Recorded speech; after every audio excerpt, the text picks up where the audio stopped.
jadi kita masuk ke materi ketiga dari pertemuan pembelajaran bahasa pemrograman Python. Nah, kemarin di pertemuan pertama itu kan aku udah pernah bahas, kalau kamu ingat, ada tipe-tipe data yang aku bikin tabel.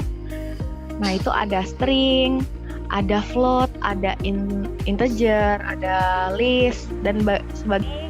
Kita masuk ke mengupdate string. Nah, mengupdate sama aja kita itu dapat memperbarui string yang ada. Nah, contohnya itu kayak gini. Misalnya kita punya yang pertama itu dengan variabel pesan hello world. Terus kita tugaskan untuk dikeluarkan nih, tapi kita buat update string. Oke, sekarang kita masuk ke konsep dari sebuah string itu. Nah, yang pertama paling mudah itu kita misalin aja pakai contoh yang ini ya. Nah, kita buat variabel name itu ada Triputri, karena dia string harus pakai disandingkan dengan tanda petik. Nah, ada juga sebuah variabel message dibuat Triputri belajar Python gitu. Terus kita perintahkan untuk print namanya.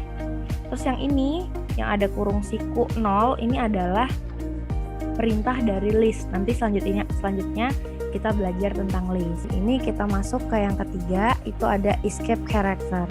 Nah, di bawah ini yang ada 6 ini adalah daftar dari karakter escape atau karakter non-printable yang dapat diwakili atau ditulis dengan awalan notasi backslash. Yang kalau kita biasa kenal itu kan garis miring itu ke sebelah sini, kalau backslash itu ke sebelah sini. Nah, kemudian ada yang V, vertical tab. Nah, semuanya pakai huruf kecil, tapi yang paling sering digunain adalah yang N sama space. Kita masuk ke operator spesial pada string. Nah, tadi udah ada escape character, kita masuk ke operatornya. Kita misalkan variabel stringnya itu variabel A, itu belajar. Kemudian variabel B itu adalah Python. Nih. Nah, ketika kita operasikan pakai operasi jumlahan ini, misalnya A ditambah B, itu akan menghasilkan belajar Python. Nah, sekarang kita masuk ke yang kedua, yaitu list. Nah, di list ini kita bisa belajar pertama membuat list, kemudian mengupdate nilai list, ada juga nanti cara menghapus nilai list dan operasi dasar pada nilai-nilai dalam list. Nah, tadi itu kan sempat disinggung di awal yang kurung-kurung sikut itu merupakan komponen-komponen pembentukan dari list. Jadi kita belajarnya di sini nih. Nah, tadi setelah kita tahu cara bikin list itu gimana, sekarang kita masuk ke cara mengupdate nilai dalam list. Nah, update sama aja kita tahu itu untuk memperbarui. Jadi, untuk mengupdate nilai dalam list itu, kita dapat memperbarui satu atau beberapa nilai di dalam list. Untuk mengupdate itu, kita memberikan potongan di sisi kiri operator penugasan. Dan kita dapat menambahkan ketahui variabelnya itu pakai list. Nah, ada fisika, kimia, karena dia yang fisika kimia ini string, masih kita ingat string itu harus disandingkan dengan tanda petik, bisa petik tunggal, bisa petik ganda. Terus ada juga integer, jadi 2 string, 2 integer. Kita masuk cara menghapus nilai dalam list. Nah, untuk menghapus nilai di dalam list Python ini, kita dapat menggunakan salah satu pernyataan del. Jika kita tahu persis elemen mana yang mau kita hapus. Nah, kita juga dapat menggunakan metode remove.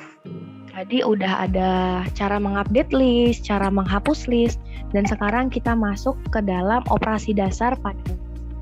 Jadi 5 operasi yang ini yang aku tampilin di sini adalah operasi-operasi yang paling sering digunakan. Kita masuk contoh yang learn. Nah, learn pakai buka kurung, tutup kurung bulat, terus list seperti biasa dia pakai kurung siku, isinya ada 1, 2, 3, 4. Nah, learn itu kan tadi di depan udah dibilang bahwa learn itu adalah panjang. Ini yang pengulangan, repetition. Nah, itu ada misalnya kita buat listnya hello. Hello kita ulang sebanyak 4 kali. Berarti hello, hello, hello, hello. Ada 4, benar. Dan yang ketiga kita masuk ke fungsi. Nah, jadi fungsi ini adalah blok kode terorganisir dan dapat digunakan kembali, yang digunakan untuk melakukan sebuah tindakan atau action. Fungsi ini memberikan modularitas yang lebih baik untuk aplikasi dan pengguna kode yang tinggi.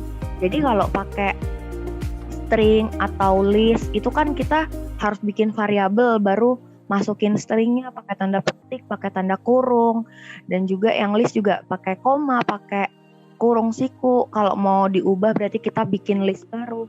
Nah, gunanya fungsi ini untuk mempermudah penulisan string dan list. Kalau string ya udah kita tulis aja variabel sama dengan tanda petik apa gitu. Kalau ini kita pakai definisi, misalnya mau luas lingkaran kita tulis di dalamnya, langsung tulis rumus yang kita tahu pakai simbol-simbol. Dan sini jadi kita dapat menentukan itu untuk menyediakan fungsionalitas. Nah, jadi setelah dari sini kita masuk ke contoh praktikumnya. Sekarang kita masuk ke contoh yang terakhir. Pertama itu kan kayak yang biasanya itu kita buat definisiin suatu fungsi dulu. Di sini kita mau coba definisiin lingkaran. Nah, tapi yang di sini kita definisiin suatu fungsi. Suatu fungsi buat aja luas lingkaran. Nanti kita tinggal masuk dari simbolkan dengan R. Nah, di sini juga definisiin P itu nilainya 3,14. Terus kita definisiin lagi cara menghitung yaitu P dikali R kuadrat. Nah, terus kita return luas. Nah, kita perintahin untuk mengeluarkan hasil luas lingkarannya. Dan luas lingkaran sama di sini R-nya kita buat 5. Jadi Pi 3,14 dikali 5 kuadrat. Hasilnya 78, nah, persiapan praktikum. Jadi dari awal aku juga udah bilang di pertemuan awal itu kan final dari pertemuan ini adalah kita itu buat codingan sederhana, entah itu ada kalkulator, ada game tebak-tebakan. Ini ada codingan sederhana. Jadi persiapannya ini di sini aku bakal tunjukin kisi-kisi dan juga tutorial cara kamu buka aplikasi di Google Collaboratory sampai dengan perincian kisi-kisi apa sih yang besok jadi praktikum kita gitu ya. Nah, ini kira-kira kisi-kisinya, nanti ada contoh-contoh ini, nanti aku juga kasih ke kamu nanti apa aja yang keluar. Kayak gitu ya, kira-kira paham? Paham. Oke, siap.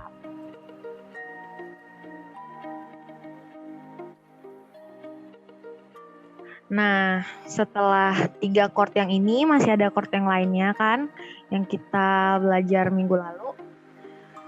Ada selain A, C, D itu ada E, F, G, A minor, E minor, D minor.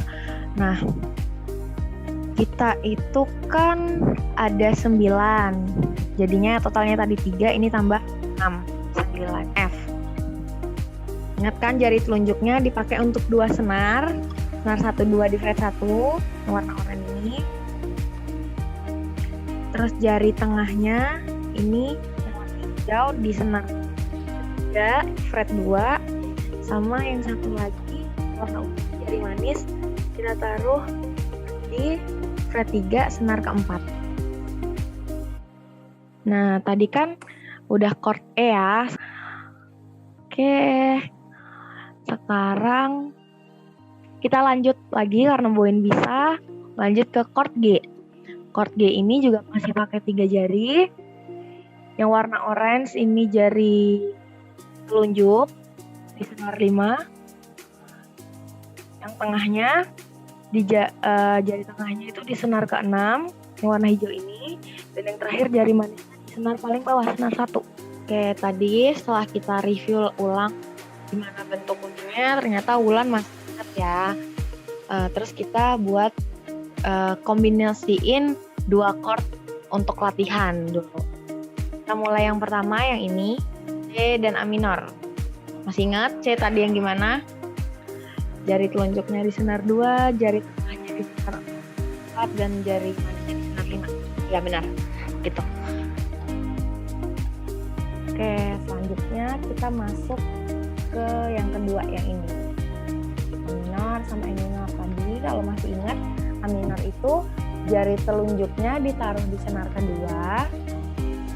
Sambil diikutin ya, jari tengahnya dibuat pencet senar keempat di kotak kedua ini, senar yang keempat.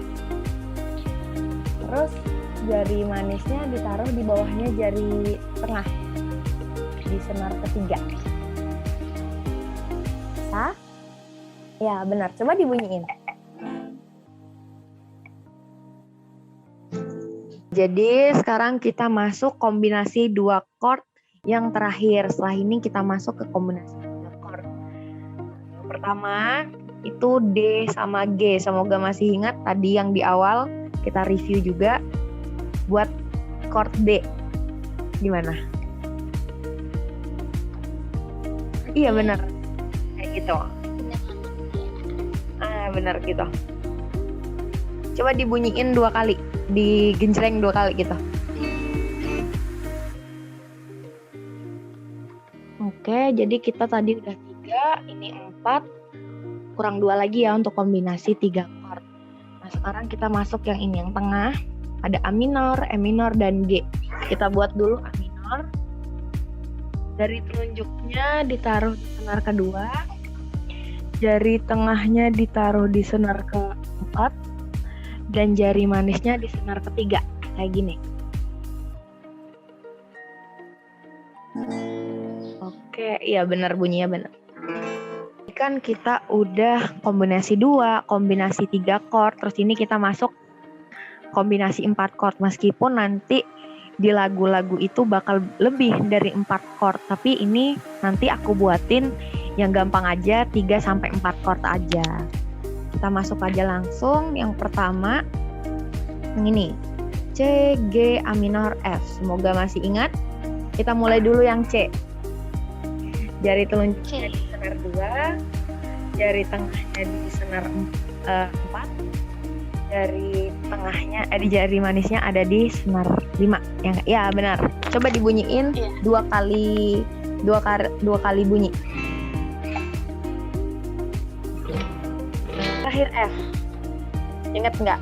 Ini lupa Kak, lupa. Kayak yang C tadi. Kalau C kan dia mulai di senar 2. Kalau F itu jari telunjuknya pencet 2 senar 1-2-nya di fret 1 kayak gini. Baru jari tengahnya di senar 3, ini dia berurutan. Dan senar 4-nya pakai jari manis.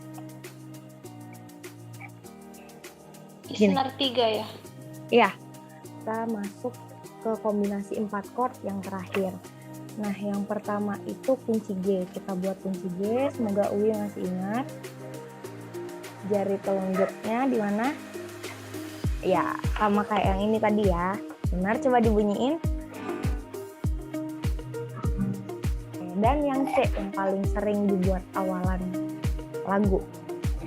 Jari telunjuknya di senar 2, jari tengahnya di senar 4, dan jari manisnya di tengah. Ya benar, dibunyiin. Oke, sama benar. Akhirnya selesai yang kombinasi-kombinasi.